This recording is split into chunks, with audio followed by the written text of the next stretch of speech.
Salam sang debaters. Berani bertanya, berani ditanya. Jangan kerja kau hanya bertanya terus. Tetapi kali ini tetap saya menjawab pertanyaannya, karena saya lihat ini masih menarik nih. Ustadz Taslim ini banyak sekali video dia mengenai ajaran kekristenan yang dia bilang kristologi. Ya kan demikiannya.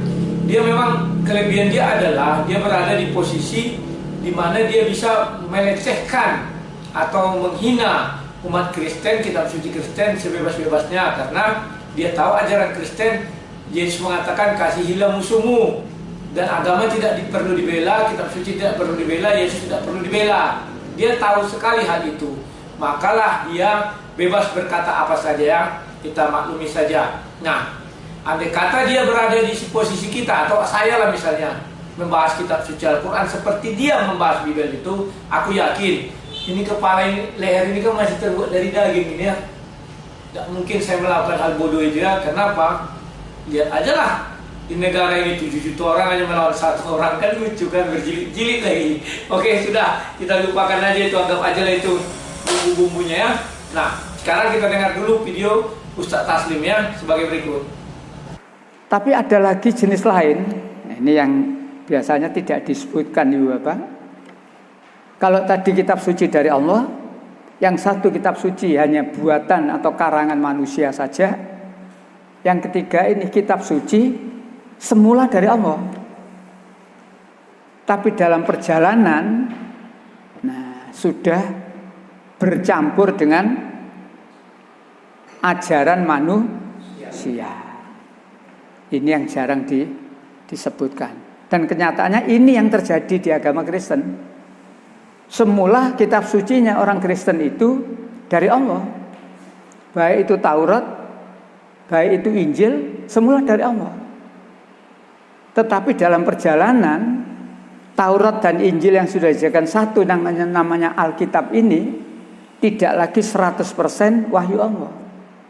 Di dalamnya sudah banyak bercampur dengan ajaran manusia. Kalian sudah mendengar bagaimana Pak Taslim ini berkata, pada mulanya kitab suci orang Kristen itu berasal dari Allah katanya kan. Nah, Taurat dan Injil itu murni dari Allah, belum dirubah-rubah. Namun dalam perjalanannya sudah dirubah.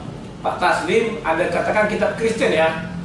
Pertanyaannya, Anda tahu nggak Kristen itu kapan ada? Sehingga Anda mengatakan sampai Kristen awal itu tidak diubah, dan setelah Kristen berikutnya itu diubah. Kan demikian pernyataanmu ya. Oke, yang anehnya kamu bilang itu berasal dari Allah atau Tuhannya Nabi Muhammad. Kan demikian.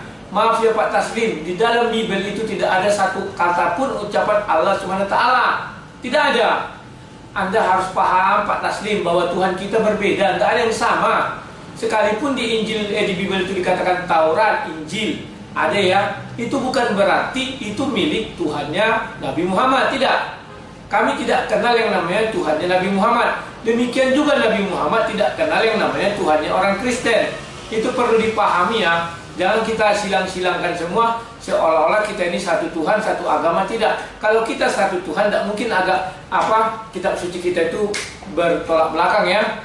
Tidak mungkin kita pun ibadahnya segala macam bertolak belakang. Tidak. Biarkan aja lah. Tuhanmu, Tuhanmu, Tuhanku, Tuhanku. Kita bisa nggak menghilangkan yang namanya mengemis? Ya, bagaimana Anda katakan kitab suci kami yang duluan ada itu sudah dirubah-rubah? Ya kan? Pada awalnya Anda bilang itu dari Tuhan, namun dalam perjalanannya sudah dirubah. Ya, pada bagian mana yang dirubah dan pada bagian mana sampai Kristen itu ada yang belum dirubah? Harusnya Anda jelaskan.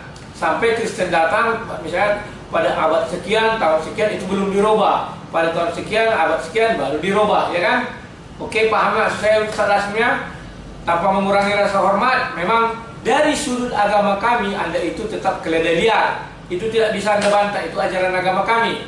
Bahwa keturunan si Ismail adalah keledai liar. Demikian juga dari sudut agamamu, kamu mengatakan kami kafir, ya sudah silakan.